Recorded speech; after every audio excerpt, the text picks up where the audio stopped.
आप सुन रहे हैं जगत गुरु तत्वदर्शी संत रामपाल जी महाराज द्वारा लिखित पुस्तक ज्ञान गंगा का पेज नंबर 209, तीसरा स्कंद अध्याय 4 पृष्ठ 10 श्लोक 42।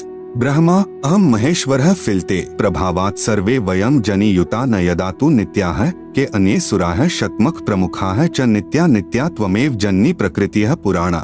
हिंदी अनुवाद। विष्णु जी ने कहा, हे मात ब्रह्मा, मैं तथा शिव तुम्हारे ही प्रभाव से जन्मवान हैं, नित्य नहीं हैं, अर्थात हम अविनाशी नहीं हैं। फिर अन्य इंद्रादि दूसरे देवता किस प्रकार नित्य हो सकते हैं? तुम ही अविनाशी हो, हम सर्व की जननी अर्थात उत्पन्न करने वाली माता हो, प्रकृति तथा सनातनी देवी हो। पृष्ठ 11-12 अध्याय 5 श्लोक 8। यदि दयार्द्रम्ना न सदाम्बिके कथमेहम विहितः च तमोगुणः कमलजश्च रजोगुण संभवः सुविहितः किमु सत्वगुणो हरियः। अनुवाद। भगवान शंकर बोले कि मात, यदि हमारे ऊपर आप दयायुक्त हो तो मुझे तमोगुण क्यों बनाया, कमल से उत्पन्न ब्रह्मा को रजोगुण किस लिए बनाया तथा विष्णु को सत्गुण क्यों बनाया, अर्थात जीवों के जन्म मृत्यु रूपी दुष्कर्म में क्यों लगाया। श्लोक 12। रमे से स्वप्तिम पुरुषम सदा तव गतिम न ही विद्म वयम शिवे। हिंदी। अपने पति पुरुष अर्थात काल भगवान के साथ सदा भोग विलास करती रहती हो, आपकी गति कोई नहीं जानता। तीसरा स्कंद पृष्ठ 14 अध्याय 5 श्लोक 43। एकमेवा द्वितीयम यत् ब्रह्म वेदा वदन्ति वै सा किम त्वं वाप्यसौ वा किम संदेहम विनिवर्तय। अनुवाद। जो कि वेदों में अद्वितीय केवल एक पूर्ण ब्रह्म कहा है, क्या वह आप ही हैं या कोई और है? मेरी इस शंका का निवारण करें। ब्रह्मा जी की प्रार्थना पर देवी ने कहा, देव्युवाच सदैकत्वम न भेदोस्ति सर्वदैव ममास्य च योऽसौ साहमहम योऽसौ भेदोस्ति मति विभ्रमात् आव्योरंतरम सूक्ष्मम यो वेद मतिमान ही सह विमुक्तः स तु संसारान्मुच्यते नात्र संशयः। अनुवाद। देवी ने कहा, यह है सो मैं हूँ, जो मैं हूँ सो यह है, मति के विभ्रम होने से भेद भासता है। हम दोनों का जो सूक्ष्म अंतर है, इसको जो जानता है वही मतिमान अर्थात तत्वदर्शी है, वह संसार से पृथक होकर मुक्त होता है, इसमें संदेह नहीं। सुमरणात् दर्शनम तुभ्यं दास्ये हम विश्मे स्थिते स्वर्तव्या हम सदा देवाः परमात्मा सनातनः उभयोः सुमरणादेव कार्य सिद्धिर संशयम। ब्रह्मोवाच इत्युक्त्वा विसर्जास्मान् त्वा शक्तियः सुसंस्कृता विष्णवेऽथ महालक्ष्मी महाकाली शिवाय च महासरस्वती मह्यम स्थानात् तस्माद् विसर्जिता। अनुवाद। संकट उपस्थित होने पर सुमर्ण से ही मैं तुमको दर्शन दूंगी। देवताओं परमात्मा सनातन देव की शक्ति रूप से मेरा सदा सुमरण करना, दोनों के स्मरण से अवश्य कार्य सिद्धि होगी। ब्रह्मा जी बोले, इस प्रकार संस्कार कर शक्ति देकर हमको विदा किया। आप सुन रहे हैं जगत गुरु तत्वदर्शी संत रामपाल जी महाराज द्वारा लिखित पुस्तक ज्ञान गंगा का पेज नंबर 210। विष्णु के निमित्त महालक्ष्मी, शिव के निमित्त महाकाली और हमको महासरस्वती देकर विदा किया। मम चैव शरीरम वै सूत्रमित्याभिधीते स्थूलम शरीरम वक्ष्यामि ब्रह्मणः परमात्मनः। अनुवाद। मेरा शरीर सूत्र रूप कहा जाता है, परमात्मा ब्रह्म का स्थूल शरीर कहाता है। उपरोक्त पुराण वाक्यों का सार स्पष्ट हुआ कि श्री ब्रह्मा जी रजगुण है, श्री विष्णु जी सतगुण है तथा श्री शिव जी तमगुण है। तीनों प्रभु नाशवान हैं तथा इनका जन्म मृत्यु होता है। दुर्गा को प्रकृति भी कहा जाता है। दुर्गा का पति ब्रह्म यानी शर पुरुष काल है। यह उसके साथ पति पत्नी व्यवहार यानी रमण विलास करती रहती है। दुर्गा तथा ब्रह्म दोनों स्थूल शरीर में आकार में हैं। यही प्रमाण गीता अध्याय 14 श्लोक 3 से 5 में है। गीता ज्ञान दाता ब्रह्म यानी शर पुरुष काल कह रहा है कि प्रकृति यानी दुर्गा तो मेरी पत्नी है। मैं इसकी योनि यानी गर्भाधान स्थान में बीज स्थापना करता हूँ, जिससे सर्व प्राणियों की उत्पत्ति होती है। मैं सर्व यानी 21 ब्रह्मांड के प्राणियों का पिता हूँ तथा प्रकृति यानी दुर्गा अष्टांगी सर्व की माता है। इसी दुर्गा यानी प्रकृति अष्टांगी से उत्पन्न तीनों गुण यानी रजगुण ब्रह्मा, सतगुण विष्णु तथा तमगुण शिव अन्य प्राणियों को कर्मों के बंधन में बांधते हैं। त्रिगुण माया यानी रजगुण ब्रह्मा जी, सतगुण विष्णु जी तथा तमगुण शिव जी जीव को मुक्त नहीं होने देते। पवित्र गीता जी के अध्याय 7 श्लोक 1 व 2 में ब्रह्म कह रहा है कि अर्जुन, अब तुझे वह ज्ञान सुनाऊंगा जिसके जानने के बाद और कुछ जानना बाकी नहीं रह जाता। गीता अध्याय 7 श्लोक 12। गीता ज्ञान दाता ब्रह्म यानी क्षर पुरुष काल कह रहा है कि तीनों गुणों से जो कुछ हो रहा है वह मुझसे ही हुआ जान। जैसे रजगुण यानी ब्रह्मा से उत्पत्ति, सतगुण यानी विष्णु से पालन पोषण स्थिति तथा तमगुण यानी शिव से प्रलय यानी संहार का कारण काल भगवान ही है। फिर कहा है कि मैं इनमें नहीं हूँ, क्योंकि काल बहुत दूर यानी 21वें ब्रह्मांड में निज लोक में रहता है, परंतु मन रूप में मौज काल ही मनाता है तथा रिमोट से सर्व प्राणियों तथा ब्रह्मा जी, श्री विष्णु जी व श्री शिव जी को यंत्र की तरह चलाता है। गीता बोलने वाला ब्रह्म कह रहा है कि मेरे 21 ब्रह्मांडों के प्राणियों के लिए मेरी पूजा से ही शास्त्र अनुकूल साधना प्रारंभ होती है, जो वेदों में वर्णित है। मेरे अंतर्गत जितने प्राणी हैं, उनकी बुद्धि मेरे हाथ में है। मैं केवल 21 ब्रह्मांडों में ही मालिक हूँ।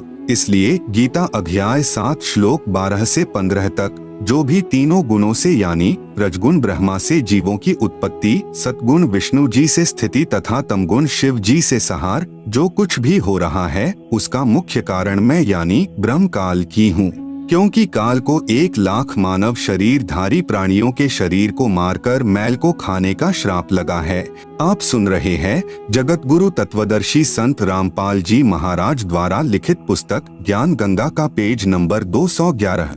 जो साधक मेरी यानी ब्रह्म की साधना न करके त्रिगुणमयी माया यानी रजगुण ब्रह्मा जी, सतगुण विष्णु जी, तमगुण शिव जी की साधना करके क्षणिक लाभ प्राप्त करते हैं, जिससे ज्यादा कष्ट उठाते रहते हैं, साथ में संकेत किया है कि इनसे ज्यादा लाभ मैं यानी ब्रह्म काल दे सकता हूँ, परंतु ये मूर्ख साधक तत्व ज्ञान के अभाव से इन्हीं तीनों गुणों यानी रजगुण ब्रह्मा जी, सतगुण विष्णु जी, तमगुण शिव जी तक की साधना करते रहते हैं। इनकी बुद्धि इन्हीं तीनों प्रभुओं तक सीमित है, इसलिए ये राक्षस स्वभाव को धारण किए हुए मनुष्यों में नीच शास्त्र विरुद्ध साधना रूपी दुष्कर्म करने वाले मूर्ख मुझे यानी ब्रह्म को नहीं भजते। यही प्रमाण गीता अध्याय 16 श्लोक 4 से 20 व 23, 24 तक अध्याय 17 श्लोक 2 से 14 तथा 19 व 20 में भी है।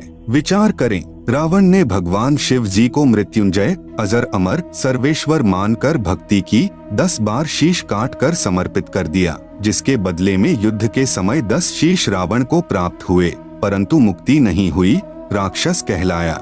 यह दोष रावण के गुरुदेव का है, जिस नादान यानी नीम हकीम ने वेदों को ठीक से न समझकर अपनी सोच से तमोगुण युक्त भगवान शिव को ही पूर्ण परमात्मा बताया तथा भोली आत्मा रावण ने झूठे गुरुदेव पर विश्वास करके जीवन व अपने कुल का नाश किया। नंबर 1, एक भस्मागिरी नाम का साधक था, जिसने शिव जी यानी तमोगुण को ही इष्ट मानकर शीर्षासन यानी ऊपर को पैर नीचे को शीश करके 12 वर्ष तक साधना की। भगवान शिव को वचनबद्ध करके भस्म कंडा ले लिया। भगवान शिव जी को ही मारने लगा। उद्देश्य यह था कि भस्म कंडा प्राप्त करके भगवान शिव जी को मारकर पार्वती जी को पत्नी बनाऊंगा। भगवान श्री शिव जी डर के मारे भाग गए। फिर श्री विष्णु जी ने उस भस्मासुर को गंड हाथ नाच नचाकर उसी भस्म कंडे से भस्म किया। वह शिव जी यानी तमोगुण का साधक राक्षस कहलाया।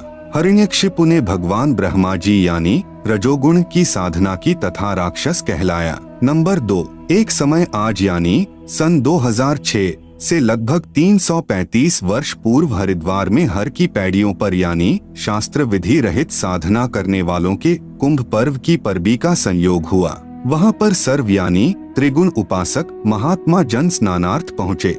गिरी, पुरी, नाथ, नागा आदि भगवान श्री शिव जी यानी तमोगुण के उपासक तथा वैष्णव भगवान श्री विष्णु जी यानी सतोगुण के उपासक हैं। प्रथम स्नान करने के कारण नागा तथा वैष्णव साधुओं में घोर युद्ध हो गया।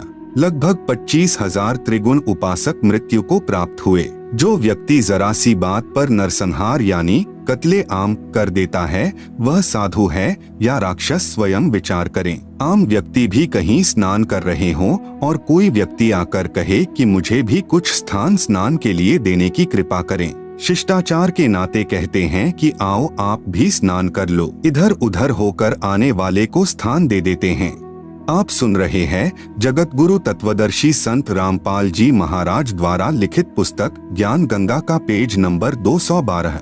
इसलिए पवित्र गीता जी अध्याय 7 श्लोक 12 से 15 में कहा है कि जिनका मेरी त्रिगुणमयी माया यानी रजगुण ब्रह्मा जी, सतगुण विष्णु जी, तमगुण शिव जी की पूजा के द्वारा ज्ञान हरा जा चुका है, वे केवल मान बढ़ाई के भूखे राक्षस स्वभाव को धारण किए हुए मनुष्यों में नीच अर्थात आम व्यक्ति से भी पतित स्वभाव वाले दुष्कर्म करने वाले मूर्ख मेरी भक्ति भी नहीं करते। गीता अध्याय 7 श्लोक 16 से 18 तक पवित्र गीता जी के बोलने वाला यानी ब्रह्म प्रभु कह रहा है कि मेरी भक्ति यानी ब्रह्म साधना भी 4 प्रकार के साधक करते हैं। एक तो अर्थार्थी यानी धन लाभ चाहने वाले जो वेद मंत्रों से ही जंत्र मंत्र हवन आदि करते रहते हैं। दूसरे आर्त यानी संकट निवारण के लिए वेदों के मंत्रों का जंत्र मंत्र हवन आदि करते रहते हैं। तीसरे जिज्ञासु जो परमात्मा के ज्ञान को जानने की इच्छा रखने वाले केवल ज्ञान संग्रह करके वक्ता बन जाते हैं तथा दूसरों में ज्ञान श्रेष्ठता के आधार पर उत्तम बनकर ज्ञानवान बनकर अभिमानवश भक्तिहीन हो जाते हैं। चौथे ज्ञानी वे साधक जिनको यह ज्ञान हो गया कि मानव शरीर बार बार नहीं मिलता, इससे प्रभु साधना नहीं बन पाई तो जीवन व्यर्थ हो जाएगा। फिर वेदों को पढ़ा जिनसे ज्ञान हुआ कि ब्रह्मा विष्णु शिव जी तीनों गुणों व ब्रह्म यानी क्षर पुरुष तथा परब्रह्म यानी अक्षर पुरुष से ऊपर पूर्ण ब्रह्म की ही भक्ति करनी चाहिए, अन्य देवताओं की नहीं। उन ज्ञानी उदार आत्माओं को मैं अच्छा लगता हूँ तथा मुझे वे इसलिए अच्छे लगते हैं कि वे तीनों गुणों यानी रजगुण ब्रह्मा, सतगुण विष्णु, तमगुण शिव जी से ऊपर उठकर मेरी यानी ब्रह्म साधना तो करने लगे जो अन्य देवताओं से अच्छी है, परंतु वेदों में ओम नाम जो केवल ब्रह्म की साधना का मंत्र है उसी को वेद पढ़ने वाले विद्वानों ने अपने आप ही विचार विमर्श करके पूर्ण ब्रह्म का मंत्र जानकर वर्षों तक साधना करते रहे। प्रभु प्राप्ति हुई नहीं, अन्य सिद्धियां प्राप्त हो गई, क्योंकि पवित्र गीता अध्याय 4 श्लोक 34 तथा पवित्र यजुर्वेद अध्याय 40 मंत्र 10 में वर्णित तत्वदर्शी संत नहीं मिला जो पूर्ण ब्रह्म की साधना 3 मंत्र से बताता है। इसलिए ज्ञानी भी ब्रह्म यानी काल साधना करके जन्म मृत्यु के चक्र में ही रह गए। एक ज्ञानी उदारात्मा महर्षि चुनक जी ने वेदों को पढ़ा तथा एक पूर्ण प्रभु की भक्ति का मंत्र ओम जानकर इसी नाम के जाप से वर्षों तक साधना की। एक मानधाता चक्रवर्ती राजा था। चक्रवर्ती राजा उसे कहते हैं जिसका पूरी पृथ्वी पर शासन हो। उसने अपने अंतर्गत राजाओं को युद्ध के लिए ललकारा। एक घोड़े के गले में पत्र बांधकर सारे राज्य में घुमाया। शर्त थी कि जिसने राजा मानधाता की गुलामी यानी अधीनता स्वीकार न हो उसे युद्ध करना पड़ेगा। वह इस घोड़े को पकड़कर बांध ले। किसी ने घोड़ा नहीं पकड़ा। महर्षि चुनक जी को इस बात का पता चला कि राजा बहुत अभिमानी हो गया है। कहा कि मैं इस राजा के युद्ध को स्वीकार करता हूँ। युद्ध शुरू हुआ। मानधाता राजा के पास 72 करोड़ सेना थी। उसके 4 भाग करके एक भाग यानी 18 करोड़ सेना से महर्षि चुनक पर आक्रमण कर दिया। दूसरी ओर महर्षि चुनक जी ने अपनी साधना की कमाई से 4 पुतलियां यानी बम बनाई तथा राजा की 4 भाग सेना का विनाश कर दिया। आप सुन रहे हैं जगत गुरु तत्वदर्शी संत रामपाल जी महाराज द्वारा लिखित पुस्तक ज्ञान गंगा का पेज नंबर 213।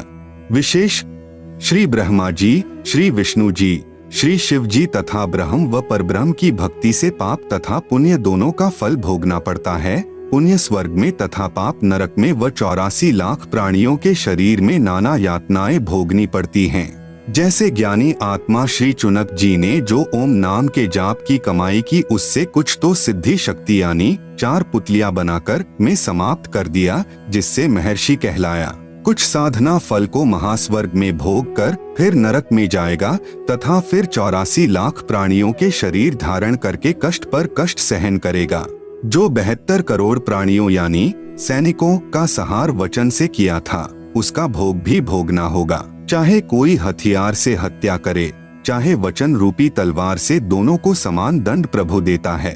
जब उस महर्षि चुनक जी का जीव कुत्ते के शरीर में होगा, उसके सिर में जख्म होगा, उसमें कीड़े बनकर उन सैनिकों के जीव अपना प्रतिशोध लेंगे। कभी टांग टूटेगी, कभी पिछले पैरों से अधरंग होकर केवल अगले पैरों से घिसड़कर चलेगा तथा गर्मी सर्दी का कष्ट असहनीय पीड़ा नाना प्रकार से भोगनी ही पड़ेगी। इसलिए पवित्र गीता जी बोलने वाला ब्रह्म यानी काल गीता अध्याय 7 श्लोक 18 में स्वयं कह रहा है कि ये सर्वज्ञानी आत्माएं हैं तो उदार यानी नेक परंतु पूर्ण परमात्मा की 3 मंत्र की वास्तविक साधना बताने वाला तत्वदर्शी संत न मिलने के कारण ये सब मेरी ही अनुत्तमाम यानी अति अश्रेष्ठ मुक्ति यानी गति की आस में ही आश्रित रहे अर्थात मेरी साधना भी अश्रेष्ठ है।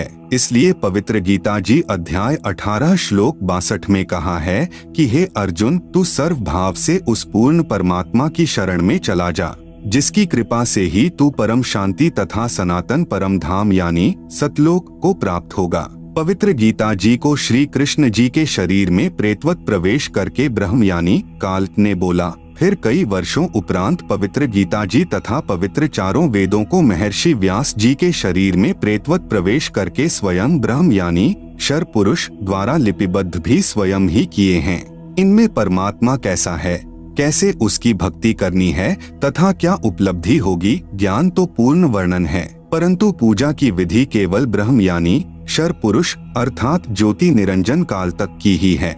पूर्ण ब्रह्म की भक्ति के लिए पवित्र गीता अध्याय 4 श्लोक 34 में पवित्र गीता बोलने वाला यानी ब्रह्म प्रभु स्वयं कह रहा है कि पूर्ण परमात्मा की भक्ति व प्राप्ति के लिए किसी तत्वज्ञानी संत को ढूंढ ले, फिर जैसे वह विधि बताएं वैसे कर। पवित्र गीता जी को बोलने वाला प्रभु कह रहा है कि पूर्ण परमात्मा का पूर्ण ज्ञान व भक्ति विधि मैं नहीं जानता। अपनी साधना के बारे में गीता अध्याय 8 के श्लोक 13 में कहा है कि मेरी भक्ति का तो केवल एक ओम अक्षर है जिसका उच्चारण करके अंतिम श्वास यानी त्यजन देहम तक जाप करने से मेरी वाली परम गति को प्राप्त होगा।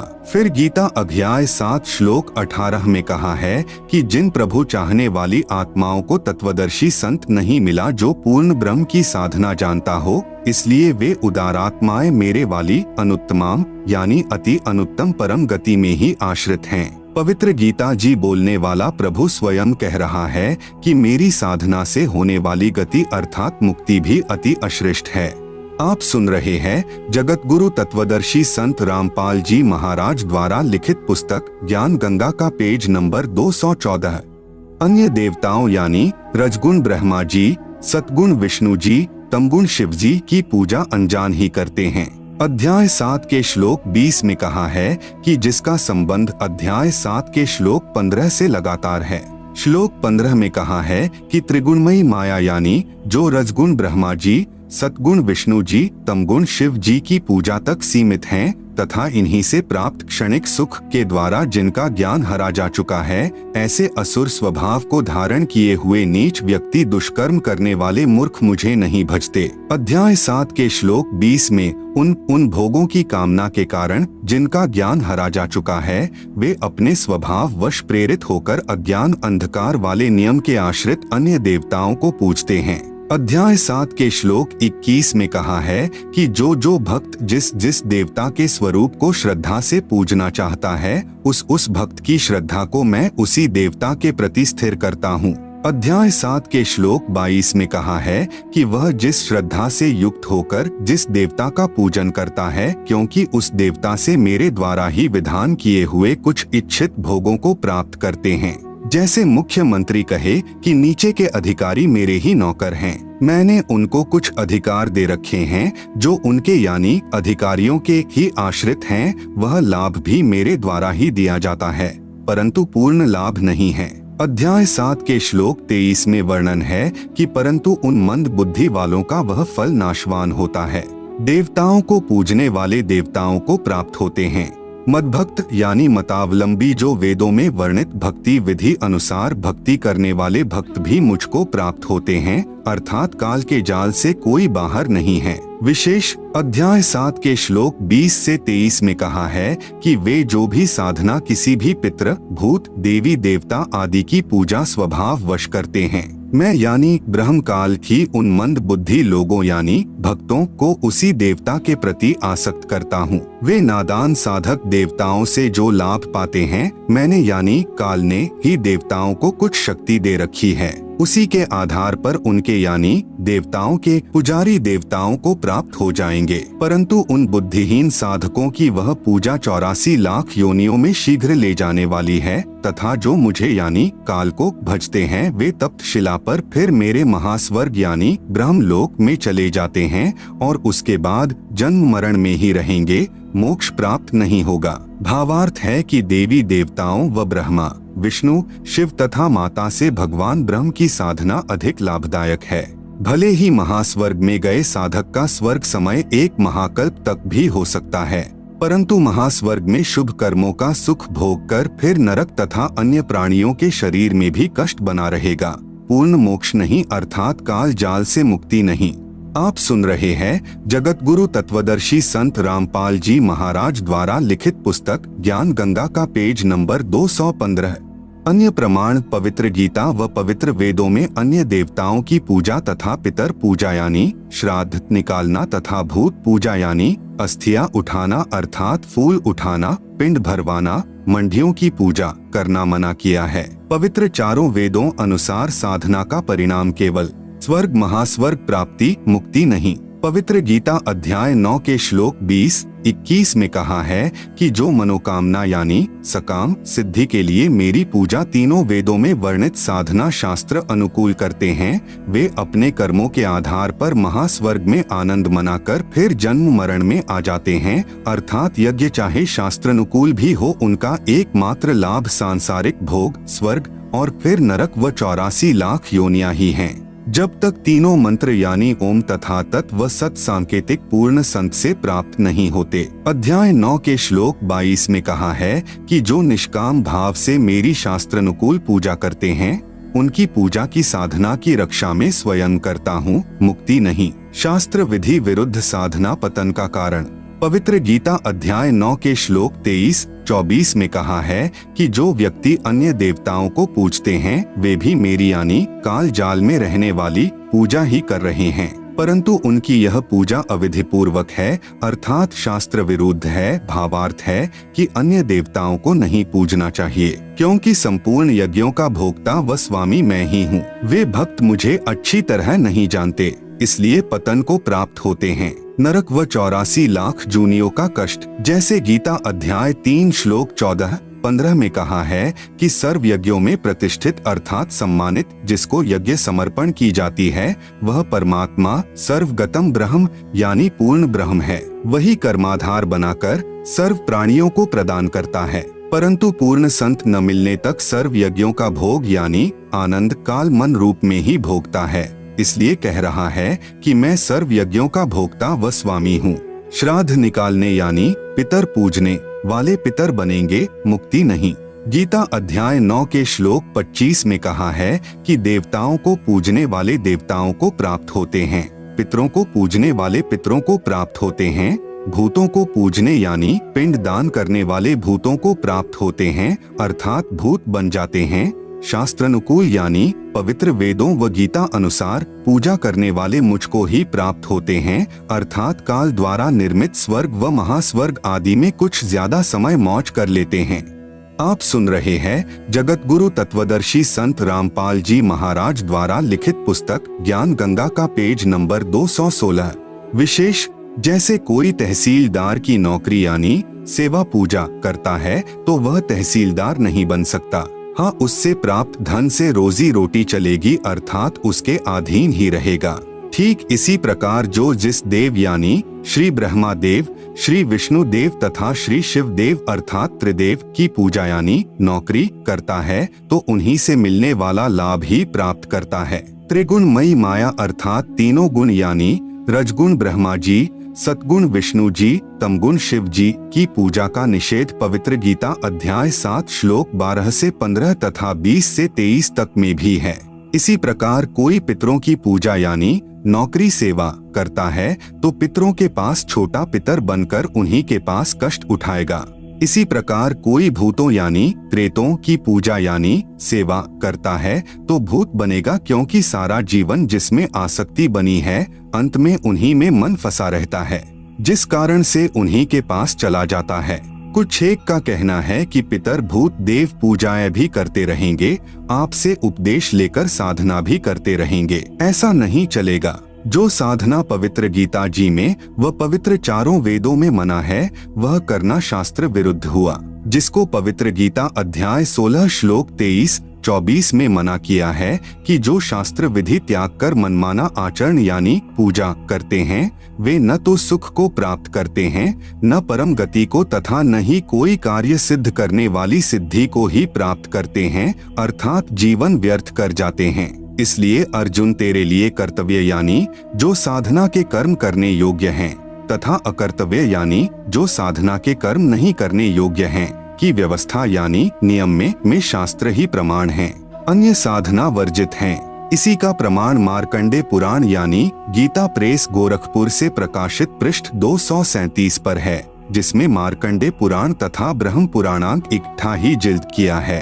में भी है कि एक रुचि नाम का साधक ब्रह्मचारी रहकर वेदों अनुसार साधना कर रहा था। जब वह 40 वर्ष का हुआ तब उसको अपने 4 पूर्वज जो शास्त्र विरुद्ध साधना करके पितर बने हुए थे तथा कष्ट भोग रहे थे दिखाई दिए। पितरों ने कहा कि बेटा रुचि शादी करवाकर हमारे श्राद्ध निकाल, हम तो दुखी हो रहे हैं। रुचि ऋषि ने कहा पितृ महोवेद में कर्म कांड मार्ग यानी श्राद्ध पिंड भरवाना आदि को मूर्खों की साधना कहा है, फिर आप मुझे क्यों उस गलत यानी शास्त्र विधि रहित साधना पर लगा रहे हो। पितर बोले बेटा यह बात तो तेरी सत है कि वेद में पितर पूजा, भूत पूजा, देवी देवताओं की पूजा यानी कर्म कांड को अविद्या ही कहा है, इसमें तनिक भी मिथ्या नहीं है।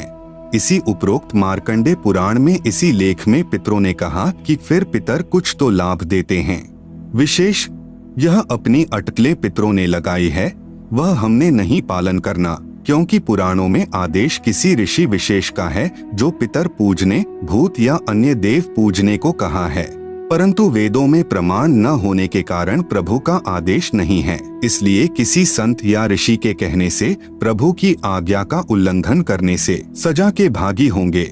आप सुन रहे हैं जगत गुरु तत्वदर्शी संत रामपाल जी महाराज द्वारा लिखित पुस्तक ज्ञान गंगा का पेज नंबर 217। एक समय एक व्यक्ति की दोस्ती एक पुलिस थानेदार से हो गई। उस व्यक्ति ने अपने दोस्त थानेदार से कहा कि मेरा पड़ोसी मुझे बहुत परेशान करता है। थानेदार यानी SHO ने कहा कि मार लठ, मैं आप निपट लूंगा। थानेदार दोस्त की आज्ञा का पालन करके उस व्यक्ति ने अपने पड़ोसी को लठ मारा। सिर में चोट लगने के कारण पड़ोसी की मृत्यु हो गई। उसी क्षेत्र का अधिकारी होने के कारण वह थाना प्रभारी अपने दोस्त को पकड़ कर लाया, कैद में डाल दिया तथा उस व्यक्ति को मृत्यु दंड मिला। उसका दोस्त थानेदार कुछ मदद नहीं कर सका, क्योंकि राजा का संविधान है कि यदि कोई किसी की हत्या करेगा तो उसे मृत्यु दंड प्राप्त होगा। उस नादान व्यक्ति ने अपने दोस्त दरोगा की आज्ञा मानकर राजा का संविधान भंग कर दिया, जिससे जीवन से हाथ धो बैठा। ठीक इसी प्रकार पवित्र गीता जी व पवित्र वेद यह प्रभु का संविधान है, जिसमें केवल एक पूर्ण परमात्मा की पूजा का ही विधान है। अन्य देवताओं, पितरों, भूतों की पूजा करना मना है। पुराणों में ऋषियों यानी थानेदारों का आदेश है, जिनकी आज्ञा पालन करने से प्रभु का संविधान भंग होने के कारण कष्ट पर कष्ट उठाना पड़ेगा। इसलिए आन उपासना पूर्ण मोक्ष में बाधक है। सत्य कथा। मेरे पूज्य गुरुदेव स्वामी रामदेवानंद जी लगभग 16 वर्ष की आयु में पूर्ण परमात्मा की प्राप्ति के लिए अचानक घर त्याग कर निकल गए। प्रतिदिन पहनने वाले वस्त्रों को अपने ही खेतों के निकट घने जंगल में किसी मृत पशु की अस्थियों के पास डाल गए। शाम को घर न पहुंचने के कारण घर वालों ने जंगल में तलाश की। रात्रि का समय था। कपड़े पहचानकर दुखी मन से पशु की अस्थियों को बच्चे की अस्थियां जानकर उठा लाए तथा यह सोचा कि बच्चा जंगल में चला गया, किसी हिंसक जानवर ने खा लिया। अंतिम संस्कार कर दिया। सर्व क्रियाएं की, 13वीं बरसी आदि की तथा श्राद्ध भी निकालते रहे। लगभग 104 वर्ष की आयु प्राप्त होने के उपरांत स्वामी जी अचानक अपने गांव बड़ा पैंतावास, जिला भिवानी, तहसील चरखी दादरी, हरियाणा में पहुंच गए। स्वामी जी का बचपन का नाम श्री हरिद्वारी जी था तथा पवित्र ब्राह्मण कुल में जन्म था। मुझ दास को पता चला तो मैं भी दर्शनार्थ पहुंच गया। स्वामी जी की भाभी जी जो लगभग 92 वर्ष की आयु की थी। मैंने उस वृद्धा से पूछा कि हमारे गुरुजी के घर त्याग जाने के उपरांत क्या महसूस किया। उस वृद्धा ने बताया कि मेरा विवाह हुआ तब मुझे बताया गया कि इनका एक भाई हरिद्वारी था जो किसी हिंसक जानवर ने जंगल में खा लिया था। उसके श्राद्ध निकाले जा रहे हैं। मुझे भी इनके श्राद्ध निकालने को कहा गया। वृद्धा ने बताया कि 70 श्राद्ध तो मैं अपने हाथों निकाल चुकी हूँ। जब कभी फसल अच्छी नहीं होती या कोई घर का सदस्य बीमार हो जाता तो अपने पुरोहित यानी गुरुजी से कारण पूछते तो वह कहा करता कि हरिद्वारी पितर बना है, वह तुम्हें दुखी कर रहा है। आप सुन रहे हैं जगत गुरु तत्वदर्शी संत रामपाल जी महाराज द्वारा लिखित पुस्तक ज्ञान गंगा का पेज नंबर 218। श्राद्धों के निकालने में कोई अशुद्धि रही है। अब की बार सर्व क्रिया मैं स्वयं अपने हाथों से करूंगा। पहले मुझे समय नहीं मिला था क्योंकि एक ही दिन में कई जगह श्राद्ध क्रियाएं करने जाना पड़ा, इसलिए बच्चे को भेजा था। तब तक कुछ भेंट चढ़ाओ ताकि उसे शांत किया जाए। तब उसे 21 या 51 जो भी कहता था डरते भेंट करते थे। फिर श्राद्धों के समय गुरुजी स्वयं श्राद्ध करते थे। तब मैंने कहा माताजी अब तो छोड़ दो इस गीता जी विरुद्ध साधना को, नहीं तो आप भी प्रेत बनोगी। गीता अध्याय 9 श्लोक 25 सुनाया। तब वह वृद्धा कहने लगी गीता मैं भी पढ़ती हूँ। दास ने कहा आपने पढ़ा है, समझा नहीं, आगे से तो बंद कर दो इस नादान साधना को।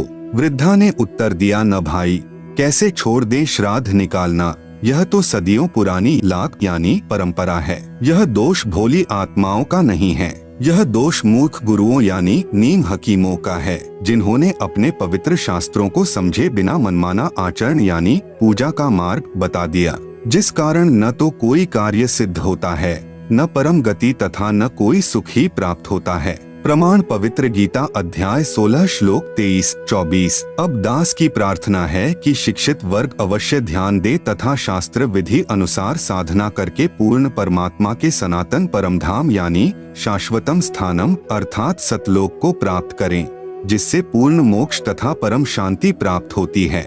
गीता अध्याय 18 श्लोक 62। इसके लिए तत्वदर्शी संत की तलाश करो।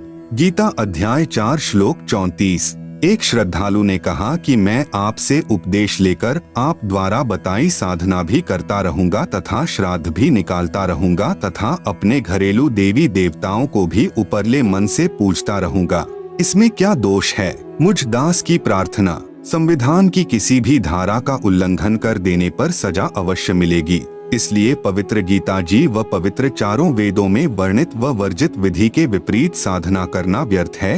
प्रमाण पवित्र गीता जी अध्याय 16 श्लोक 23-24 में, यदि कोई कहे कि मैं कार में पैंचर उपरले मन से कर दूंगा, नहीं, राम नाम की गाड़ी में पैंचर करना मना है। ठीक इसी प्रकार शास्त्र विरुद्ध साधना हानिकारक ही है। एक श्रद्धालु ने कहा कि मैं और कोई विकार यानी मदिरा मांस आदि सेवन नहीं करता, केवल तंबाकू यानी बीड़ी सिगरेट हुक्का सेवन करता हूँ। आपके द्वारा बताई पूजा व ज्ञान अति उत्तम है, मैंने गुरु जी भी बनाया है, परंतु यह ज्ञान आज तक किसी संत के पास नहीं है।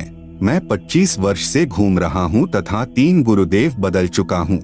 कृपया मुझे तंबाकू सेवन की छूट दे दो, शेष सर्व शर्तें मंजूर हैं। तंबाकू से भक्ति में क्या बाधा आती है? दास की प्रार्थना।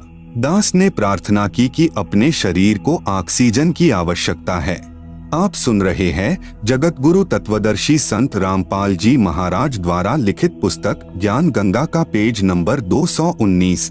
तंबाकू का धुआं कार्बन डाइऑक्साइड है जो फेफड़ों को कमजोर व रक्त दूषित करता है। मानव शरीर प्रभु प्राप्ति व आत्म कल्याण के लिए ही प्राप्त हुआ है। इसमें परमात्मा पाने का रास्ता सुषुम्ना नाड़ी से प्रारंभ होता है। जो नाक के दोनों छिद्र हैं, उन्हें दाएं को ईड़ा तथा बाएं को पिंगुला कहते हैं। इन दोनों के मध्य में सुषुम्ना नाड़ी है, जिसमें एक छोटी सुई यानी नीडल में धागा पिरोने वाले छिद्र के समान द्वार होता है, जो तंबाकू के धुएं से बंद हो जाता है, जिससे प्रभु प्राप्ति के मार्ग में अवरोध हो जाता है। यदि प्रभु पाने का रास्ता ही बंद हो गया तो मानव शरीर व्यर्थ हुआ। इसलिए प्रभु भक्ति करने वाले साधक को प्रत्येक नशीले व अखाद्य यानी मांस आदि पदार्थों का सर्वदा निषेध है। एक श्रद्धालु ने कहा कि मैं तंबाकू प्रयोग नहीं करता, मांस व मदिरा सेवन जरूर करता हूँ, इससे भक्ति में क्या बाधा है? यह तो खाने पीने के लिए ही बनाई है तथा पेड़ पौधों में भी तो जीव है, वह खाना भी तो मांस भक्षण तुल्य ही है। दास की प्रार्थना, यदि कोई हमारे माता पिता भाई बहन व बच्चों आदि को मारकर खाए तो कैसा लगे? जैसा दर्द आपने होवे वैसा जान बिराने, कहे कबीर वे जाए नरक में जो काटे शीश खुराने। जो व्यक्ति पशुओं को मारते समय खुरों तथा शीश को बेरहमी से काट कर मांस खाते हैं वे नरक के भागी होंगे। जैसा दुख अपने बच्चों व संबंधियों की हत्या का होता है, ऐसा ही दूसरे को जानना चाहिए। रही बात पेड़ पौधों को खाने की, इनको खाने का प्रभु का आदेश है तथा ये जड़ जूनी के हैं। अन्य चेतन प्राणियों का वध प्रभु आदेश विरुद्ध है, इसलिए अपराध यानी पाप है। मदिरा सेवन भी प्रभु आदेश नहीं है, परंतु स्पष्ट मना है तथा मानव जीवन को बर्बाद करने का है। शराब पान किया हुआ व्यक्ति कुछ भी गलती कर सकता है। मदिरा पान धन तन व पारिवारिक शांति तथा समाज सभ्यता की महाशत्रु है। प्यारे बच्चों के भावी चरित्र पर कुप्रभाव पड़ता है। मदिरा पान करने वाला व्यक्ति कितना ही नेक हो परंतु उसकी न तो इज्जत रहती है तथा न ही विश्वास। एक समय यह दास एक गांव में सत्संग करने गया हुआ था। उस दिन नशा निषेध पर सत्संग किया। सत्संग के उपरांत एक 11 वर्षीय कन्या फूट फूट कर रोने लगी। पूछने पर उस बेटी ने बताया कि महाराज जी मेरे पिताजी पालम हवाई अड्डे पर बढ़िया नौकरी करते हैं, परंतु सर्व पैसे की शराब पी जाते हैं। मेरी मम्मी के मना करने पर इतना पीटते हैं कि शरीर पर नीले दाग बन जाते हैं। एक दिन मेरे पापा जी मेरी मम्मी को पीटने लगे। मैं अपनी मम्मी के ऊपर गिरकर बचाव करने लगी तो मुझे भी पीटा। मेरा होंठ सूज गया। 10 दिन में ठीक हुआ। मेरी मम्मी जी हमें छोड़कर मेरे मामा जी के घर चली गई। 6 महीने में मेरी दादी जी जाकर लाई। तब तक हम अपनी दादी जी के पास रहे। पापा जी ने दवाई भी नहीं दिलाई। सुबह शीघ्र ही उठकर नौकरी पर चला गया। शाम को शराब पीकर आता। हम 3 बहनें हैं, 2 मेरे से छोटी हैं। अब जब पापा जी शाम को आते हैं तो हम तीनों बहनें चारपाई के नीचे छुप जाती हैं। आप सुन रहे हैं जगत गुरु तत्वदर्शी संत रामपाल जी महाराज द्वारा लिखित पुस्तक ज्ञान गंगा का पेज नंबर 220। विचार करो पुण्यात्माओं, जिन बच्चों को पिताजी ने सीने से लगाना चाहिए था तथा बच्चे पिताजी के घर आने की राह देखते हैं कि पापा जी घर आएंगे, फल लाएंगे। आज इस मानव समाज की दुश्मन शराब ने क्या घर घाल दिए। शराबी व्यक्ति अपनी तो हानि करता है, साथ में बहुत व्यक्तियों की आत्मा दुखाने का भी पाप सिर पर रखता है। जैसे पत्नी के दुख में उसके माता पिता बहन भाई दुखी, फिर स्वयं के माता पिता भाई बहन दादा दादी आदि परेशान। एक शराबी व्यक्ति आसपास के भद्र व्यक्तियों की अशांति का कारण बनता है, क्योंकि घर में झगड़ा करता है। पत्नी व बच्चों की चिल्लाहट सुनकर पड़ोसी बीच बचाव करें तो शराबी गले पड़ जाएं, नहीं करें तो नेक व्यक्तियों को नींद नहीं आए। इस दास से उपदेश लेने के उपरांत प्रतिदिन शराब पीने वाले लगभग 1 लाख व्यक्तियों ने सर्व नशीले पदार्थ व मांस भक्षण पूर्ण रूप से त्याग दिया है तथा जिस समय शाम को शराब प्रेतनी का नृत्य होता था, अब वे पुण्यात्माएं अपने बच्चों सहित बैठकर संध्या आरती करते हैं। हरियाणा प्रदेश व निकटवर्ती प्रांतों में लगभग 10,000 गांवों व शहरों में आज भी प्रत्येक में 4-5 चैंपियन यानी 1 नंबर के शराबी उदाहरण हैं, जो सर्व विकारों से रहित होकर अपना मानव जीवन सफल कर रहे हैं। कुछ कहते हैं कि हम इतनी नहीं पीते खाते, बस कभी ले लेते हैं। जहर तो थोड़ा ही बुरा है जो भक्ति व मुक्ति में बाधक है। मान लीजिए 2 किलोग्राम घी का हलवा बनाया यानी सतभक्ति की, फिर 250 ग्राम बालूरेत यानी तंबाकू, मांस, मदिरा सेवन व आन उपासना कर ली भी डाल दिया, वह तो किया कराया व्यर्थ हुआ। इसलिए पूर्ण परमात्मा यानी परम अक्षर ब्रह्म की पूजा पूर्ण संत से प्राप्त करके आजीवन मर्यादा में रहकर करते रहने से ही पूर्ण मोक्ष लाभ होता है। तत्वज्ञान प्राप्ति के पश्चात ही भक्ति प्रारंभ होती है। अध्याय 9 के श्लोक 26, 27, 28 का भाव है कि जो भी आध्यात्मिक या सांसारिक काम करें, सब मेरे मतानुसार वेदों में वर्णित पूजा विधि अनुसार ही कर्म करें। वह उपासक मुझ यानी काल से ही लाभान्वित होता है। इसी का वर्णन इसी अध्याय के श्लोक 20-21 में किया है। अध्याय 9 के श्लोक 29 में भगवान कहते हैं कि मुझे किसी से द्वेष या प्यार नहीं है, परंतु तुरंत ही कह रहे हैं कि जो मुझे प्रेम से भजते हैं वे मुझे प्यारे हैं तथा मैं उनको प्रिय हूँ, अर्थात मैं उनमें और वे मेरे में हैं। राग व द्वेष का प्रत्यक्ष प्रमाण है। जैसे प्रहलाद विष्णु जी के आश्रित थे तथा हिरण्याकशिपु द्वेष करता था, तब नरसिंह रूप धार कर भगवान ने अपने प्यारे भक्त की रक्षा की तथा राक्षस हिरण्याकशिपु की आंतें निकालकर समाप्त किया। प्रहलाद से प्रेम तथा हिरण्याकशिपु से द्वेष प्रत्यक्ष सिद्ध है। आप सुन रहे हैं जगत गुरु तत्वदर्शी संत रामपाल जी महाराज द्वारा लिखित पुस्तक ज्ञान गंगा का पेज नंबर 221। इसीलिए पवित्र श्रीमद् भगवद गीता अध्याय 2 श्लोक 53 में कहा है कि तत्व ज्ञान हो जाने पर नाना प्रकार के भ्रमित करने वाले वचनों से विचलित हुई तेरी बुद्धि एक पूर्ण परमात्मा में दृढ़ता से स्थिर हो जाएगी। तब तू योगी बनेगा, अर्थात तब तेरी अनन्य मन से निःसंशय होकर एक पूर्ण प्रभु की भक्ति प्रारंभ होगी। पवित्र गीता अध्याय 2 श्लोक 46 में कहा है कि जैसे बहुत बड़े जलाशय यानी जिसका जल 10 वर्ष तक वर्षा न हो तो भी समाप्त न हो के प्राप्त हो जाने के पश्चात छोटा जलाशय यानी जिसका जल 1 वर्ष तक वर्षा न हो तो समाप्त हो जाता है, में जितना प्रयोजन रह जाता है, इसी प्रकार पूर्ण परमात्मा यानी परम अक्षर पुरुष के गुणों का ज्ञान तत्व ज्ञान द्वारा हो जाने पर आपकी आस्था अन्य ज्ञानों में तथा अन्य भगवानों यानी अन्य देवताओं में जैसे ब्रह्मा विष्णु शिव में तथा अक्षर पुरुष अर्थात ब्रह्म में तथा अक्षर पुरुष अर्थात परब्रह्म में उतनी ही रह जाती है। जैसे छोटा जलाशय बुरा नहीं लगता परंतु उसकी क्षमता यानी औकात का पता लग जाता है कि यह काम चलाओ सहारा है जो जीवन के लिए पर्याप्त नहीं है, तथा बहुत बड़ा जलाशय प्राप्त होने पर पता चल जाता है कि यदि अकाल गिरेगा तो भी समस्या नहीं आएगी तथा तुरंत छोटे जलाशय को त्याग कर बड़े जलाशय पर आश्रित हो जाएगा। इसी प्रकार तत्वदर्शी संत से पूर्ण परमात्मा के तत्व ज्ञान के द्वारा पूर्ण ब्रह्म की महिमा से परिचित हो जाने के पश्चात साधक पूर्ण रूप से यानी अनन्य मन से उस पूर्ण परमात्मा यानी परमेश्वर पर सर्व भाव से आश्रित हो जाता है। गीता अध्याय 18 श्लोक 62 में कहा है कि हे अर्जुन, तू सर्व भाव से उस परमेश्वर की शरण में जा, उस परमात्मा की कृपा से ही परम शांति को प्राप्त होगा तथा शाश्वत स्थान अर्थात सनातन परम धाम अर्थात कभी न नष्ट होने वाले सतलोक को प्राप्त होगा। गीता अध्याय 18 श्लोक 63 में कहा है कि मैंने तेरे से यह रहस्यमय अति गोपनीय यानी गीता का ज्ञान कह दिया, अब जैसे तेरा मन चाहे वैसा कर। क्योंकि यह गीता के अंतिम अध्याय 18 के अंतिम श्लोक चल रहे हैं, इसलिए कहा है गीता ज्ञान दाता ब्रह्म का इष्ट यानी पूज्य देव पूर्ण ब्रह्म है।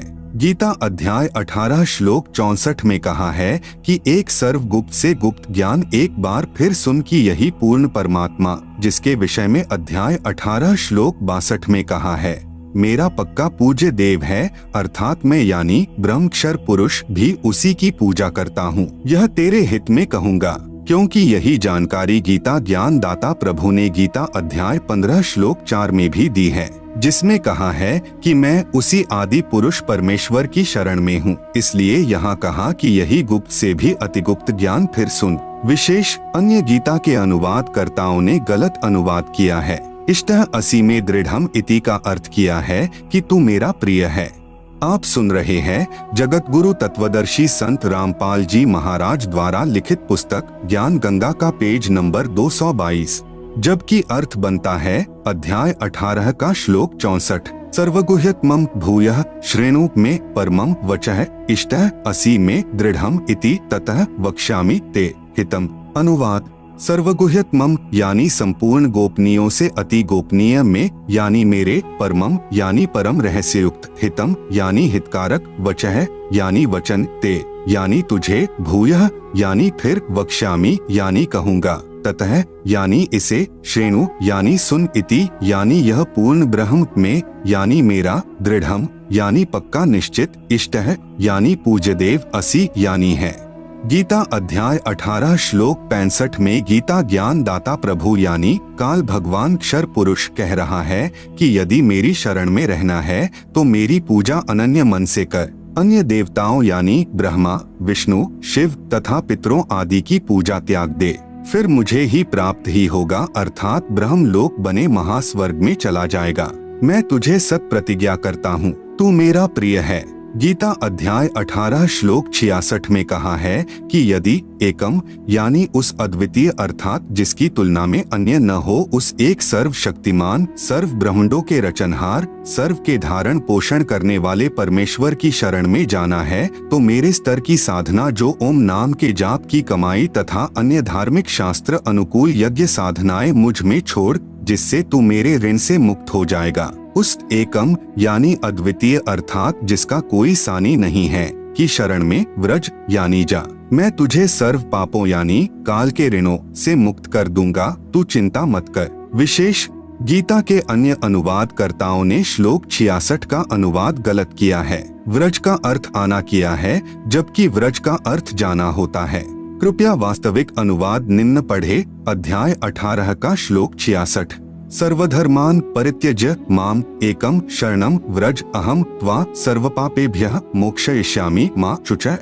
अनुवाद: माम यानी मेरी, सर्वधर्मान यानी संपूर्ण पूजाओं को, परित्यज्य यानी त्याग कर तू केवल, एकम यानी एक उस पूर्ण परमात्मा की, शरणम यानी शरण में, व्रज यानी जा, अहम यानी मैं, त्वा यानी तुझे, सर्वपापेभ्यः यानी संपूर्ण पापों से, मोक्षयिष्यामि यानी छुड़वा दूंगा तू, माँ शुचः यानी शोक मत कर। ब्रह्म का साधक ब्रह्म को तथा पूर्ण ब्रह्म का साधक पूर्ण ब्रह्म को ही प्राप्त होता है।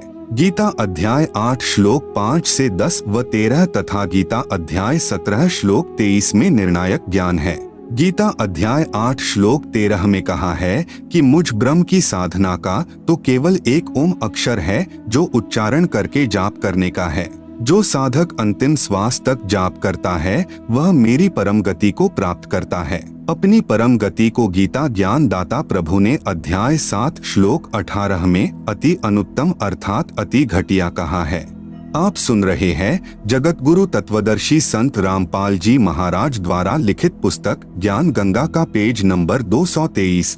गीता अध्याय 17 श्लोक 23 में कहा है कि पूर्ण परमात्मा की प्राप्ति का केवल 3 मंत्र ओम तत्सत के जाप का ही निर्देश है, जिसमें ओम जाप ब्रह्म का है, तत् यह सांकेतिक है जो परब्रह्म का जाप है, तथा सत यह भी सांकेतिक है जो पूर्ण ब्रह्म का जाप है। उस पूर्ण परमात्मा के तत्व ज्ञान को तत्वदर्शी संत ही जानता है, उससे प्राप्त कर। मैं यानी गीता ज्ञान दाता अक्षर पुरुष नहीं जानता। गीता अध्याय 8 श्लोक 6 में कहा है कि यह विधान है कि अंत समय में साधक जिस भी प्रभु का नाम जाप करता हुआ शरीर त्याग कर जाता है उसी को प्राप्त होता है। गीता अध्याय 8 श्लोक 5 से 7 में कहा है कि जो अंत समय में मेरा स्मरण करता हुआ शरीर त्याग कर जाता है वह मेरे यानी ब्रह्म के भाव में भावित रहता है। फिर कभी मनुष्य जन्म होता है तो वह साधक अपनी साधना ब्रह्म से ही प्रारंभ करता है, उसका स्वभाव वैसा ही हो जाता है। इसी का प्रमाण गीता अध्याय 16-17 में भी है कि जो साधक पूर्व जन्म में जैसी भी साधना करके आया है अगले जन्म में भी स्वभाववश वैसी ही साधना करता है।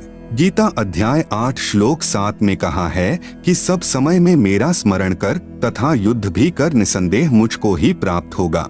गीता अध्याय 8 श्लोक 8 से 10 तक में स्पष्ट किया है कि जो साधक अनन्य मन से परमेश्वर के नाम का जाप करता है वह सदा उसी को स्मरण करने वाला परम दिव्यम पुरुष यानी उस परम दिव्य पुरुष अर्थात परमेश्वर यानी पूर्ण ब्रह्म को प्राप्त होता है।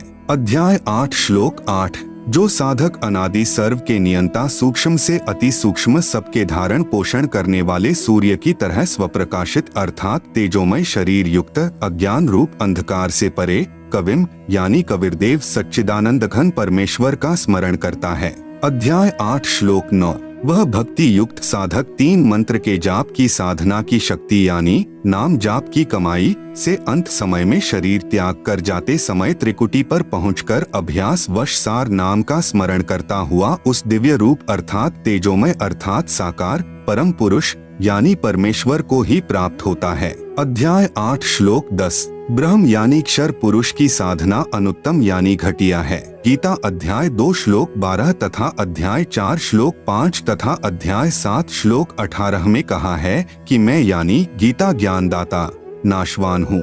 जन्म मृत्यु मेरी तथा तेरी सदा होती रहेगी। केवल किया हुआ कर्म ही प्राप्त होगा, मोक्ष नहीं होता।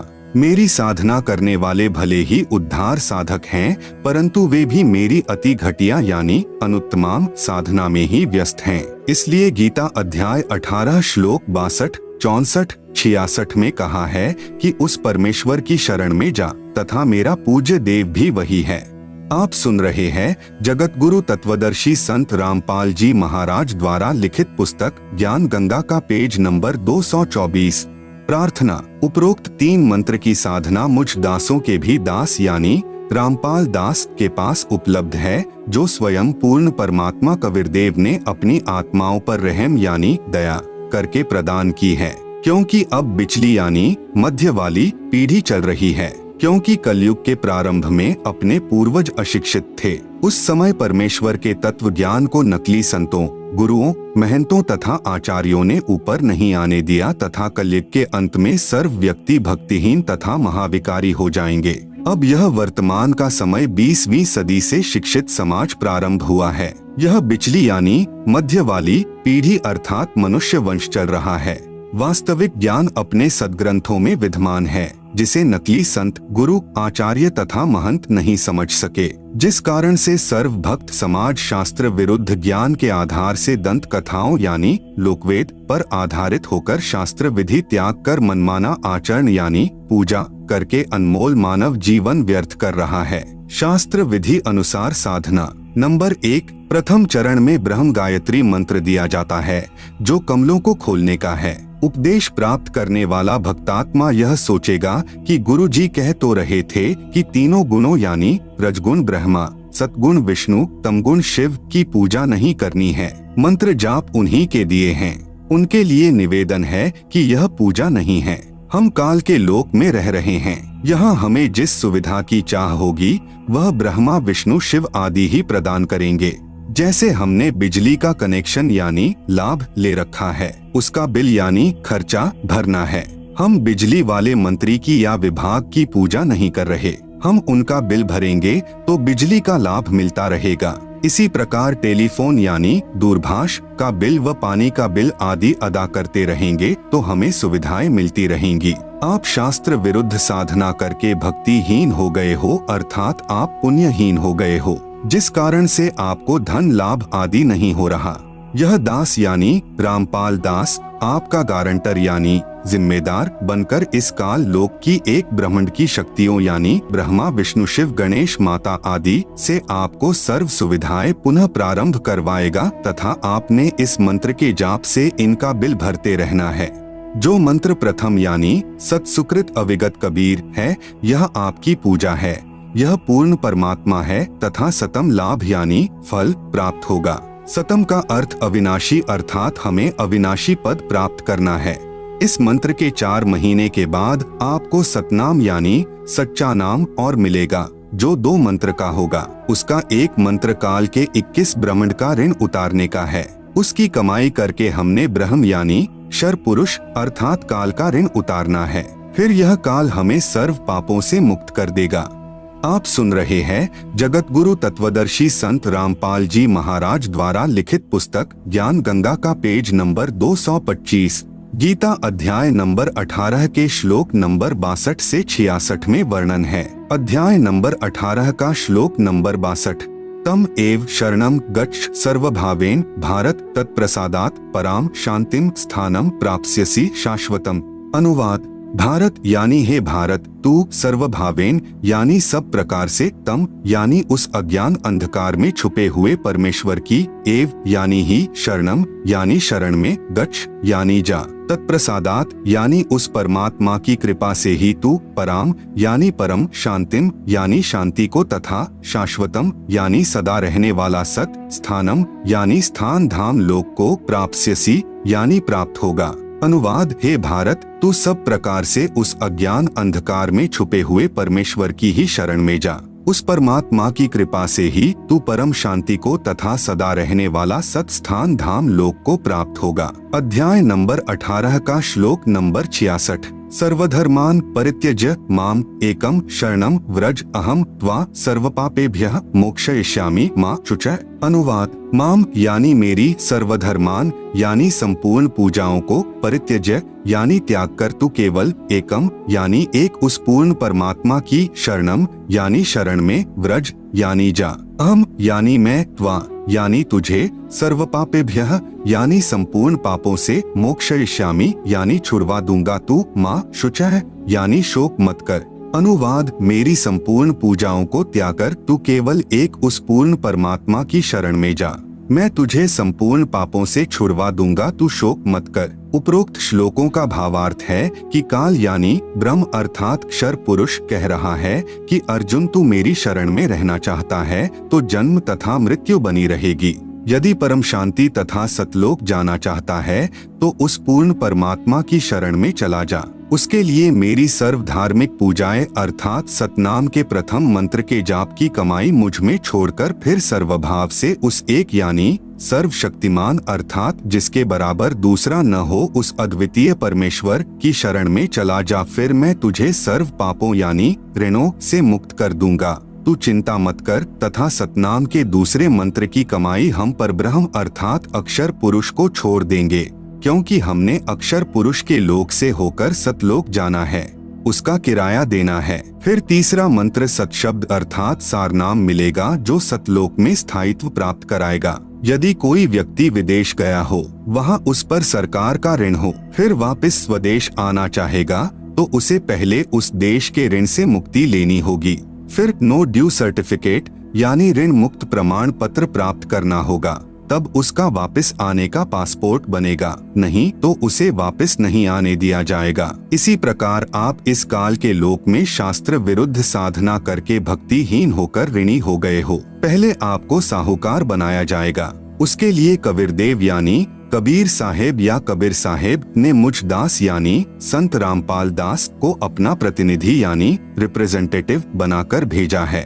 उस परमेश्वर की तरफ से यह दास आपका गारंटर यानी जिम्मेवार बनेगा तथा ब्रह्मा, विष्णु, शिव आदि शक्तियों से आपके पुनः कनेक्शन यानी संपर्क का लाभ को प्रारंभ करवाएगा।